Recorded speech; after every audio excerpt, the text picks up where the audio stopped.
দীর্ঘ রাজনৈতিক অস্থিরতা এবং অপেক্ষার পর গঠিত হতে যাচ্ছে নতুন সরকার। কিন্তু পরিবর্তনের এই সন্ধিক্ষণে ক্ষমতার পালাবদলের চেয়েও বেশি আলোচনায় সাধারণ মানুষের প্রত্যাশা। খেটে খাওয়া মানুষের চোখে নতুন সরকার মানে দুবেলা দুমুঠো ভাতের নিশ্চয়তা, ন্যায্য অধিকার নিশ্চিত করা এবং দৈনন্দিন সংগ্রামে পাশে থাকা এক রাষ্ট্র ব্যবস্থা। আরো জানাচ্ছেন সিফাত ফারুকী। সরকারে ভালো করে জানে কিভাবে কিরকম নজর দেওয়ার দরকার। সরকার তো মনে করে এখন বইবো, 2 দিন পরে পাবলিকের চিনবো না। যেভাবে 10 জনের চালা, যেভাবে দুনিয়ায় চলে এইভাবে চালাইবো।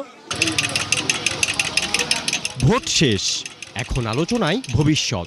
দীর্ঘ অপেক্ষা শেষে নতুন সরকারের পথে দেশ, কিন্তু রাজপথের রাজনীতি ছাপিয়ে সাধারণ মানুষের মুখে ঘুরছে একটাই প্রশ্ন, নতুন সরকার কি আদৌ তাদের কথা ভাববে? জিনিসের দর কমায় দেখ, আমরা জন্ম দিলা বাদ। এখন ঘরেই হবে বিয়ে বাড়ির পোলাও, যদি থাকে আকিজ এসেনশিয়াল সুগন্ধি চিনি গুঁড়া চাল। ডাইলে ভাতে আল্লাহ আপনার খাওয়ায় জীবন নেই, যাতে আমরা রিস্কে চালে সুন্দরভাবে জীবন যাপন কাটাইতে পারি। আমরা যারা দিন আনিয়া দিন খাই, হ্যাঁ, আমাদের যাতে কোনো বঞ্চিত না করে। 2 মুঠো 2 ভাত খাইতে পারি, ডাল ভাত খাইতে পারি, এইটাই আশা। যে ঘর বাড়ি ছাড়ি করে দেওয়া উচিত, অন্তত ঘর বাড়ি ছাড়ি কিছু নাই। রিক্সা চালাই, আমার দিকে চাও, সবাই যায় আসুক। ভোর থেকে সন্ধ্যা পর্যন্ত খেটে খাওয়া মানুষগুলোর জীবনে পরিবর্তন মানে খুব সাধারণ কিছু চাওয়া, দুবেলা দুমুঠো ভাত আর পরিবার নিয়ে স্বস্তির সাথে দিন যাপন করাই তাদের একমাত্র লক্ষ্য। বড় বড় প্রতিশ্রুতি নয়, কাজ আর ঠিকমতো মজুরি চান তারা। নিরাপদে শান্তিতে পরিবার পরিজন নিয়ে বসবাস করতে চাওয়াই নতুন সরকারের কাছে তাদের চাওয়া। যাতে এই দেশের জনগণ শান্তিভাবে থাকতে পারে, চলতে পারে, কাজকর্ম করতে পারে।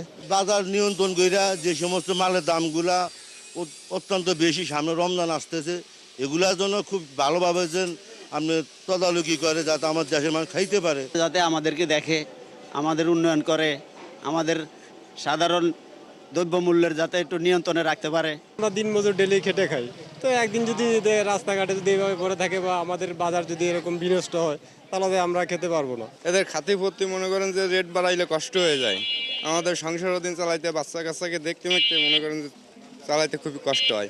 সে যদি একটু রেট মেট কমায়, বাজারটা ভালোভাবে চলুক, হ্যাঁ, ভালো বেচা কিনে হোক, আমাকে ইনকাম হোক, আমরা চলতে পারব। আমরা খেটে খাওয়া মানুষ, আমরা শ্রমিক ভাই ভাই সবাই মিলে একসাথে দেশটারে শান্তি চাই। ক্ষমতার পালাবদল হলেও খেটে খাওয়া মানুষের চাওয়া একই, কাজ, ন্যায্য মজুরি আর স্বস্তির একটু জীবন। নতুন সরকার সেই প্রত্যাশার কতটা বাস্তবায়ন করতে পারে, সেদিকেই এখন তাকিয়ে দেশ। নতুন সরকার জনগণের হতে চাইলে জাতীয় সংসদে প্রতিফলন ঘটাতে হবে খেটে খাওয়া এই মানুষের কণ্ঠগুলো। খেটে খাওয়া এই মানুষগুলোর প্রত্যাশা খুব একটা বড় নয়, তাদের চাওয়া দেশ এগোবে, তবে এর মাঝে যেন তাদের জীবনটা একটু সহজ হয়। সিফাত ফারুকী, ৭১, ঢাকা।